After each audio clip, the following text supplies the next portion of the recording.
Welcome to World Ocean Radio. I'm Peter Neill, Director of the World Ocean Observatory. Our perspective is ocean-fixated, but what about the land? The prediction of sea level rise, exacerbated by high tides, extreme weather, storm surge, and rainwater flooding, overwhelming traditional controls and protections, have come home in tangible destructive experience worldwide. We are caught unprepared by the effects of seemingly invisible human actions behind a cause of long-predicted outcomes of past behavior. We are now asked to pay attention after the fact. But all these destructive phenomena were predicted by scientists and environmentalists for years, to little avail, now embarrassingly evident. Even as we struggle to deal with consequence, we are confronted with additional warnings regarding dangers not from the sea, but from the land itself. We have degraded the land in so many ways, among them destructive agriculture, overdevelopment in marginal places, and profligate water consumption, pollution, and waste. Are we aware? If not, why not? And if so, what are we going to do about it?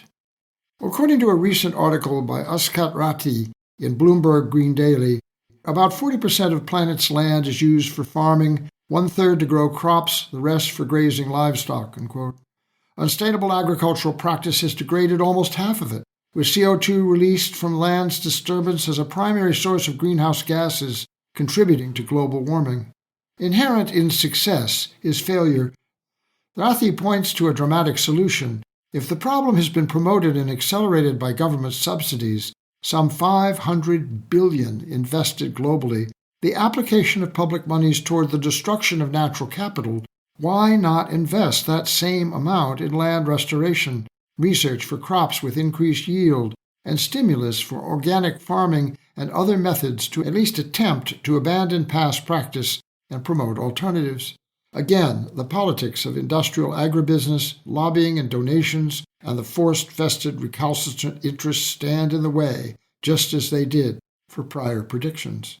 Another problem has also come to light. The same socioeconomic factors have reached critical impact as it becomes apparent that infrastructure development, the location of urban expansion in coastal areas and wetlands and reclaimed land, and the associated consumption of natural sources and aquifers have reached a scale where historic infrastructure, water pipes, sewer and septic systems, stormwater drains, culverts, roads and bridges, industrial waste and buried contaminants are rising to the surface from below as groundwater, supplemented by extreme weather, drought, urban wildfire, flash flooding, and rising tides, swells and subsumes from below and above, demanding higher cost of repair and maintenance, of redesign and reconstruction, with concomitant physical and social disruption.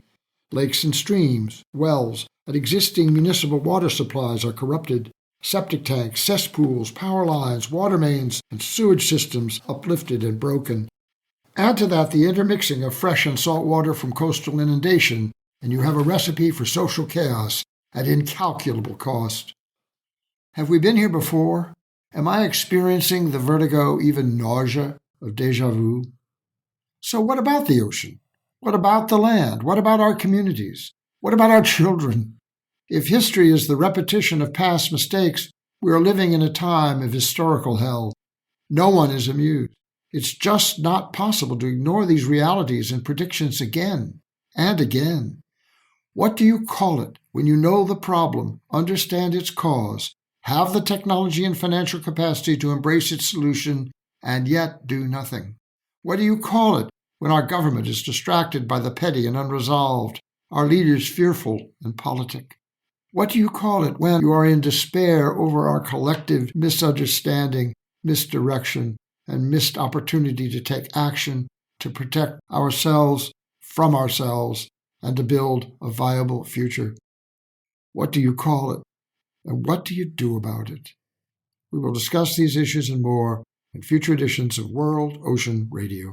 World Ocean Radio is distributed by the Public Radio Exchange and the Pacifica Network for use by college and community radio stations worldwide.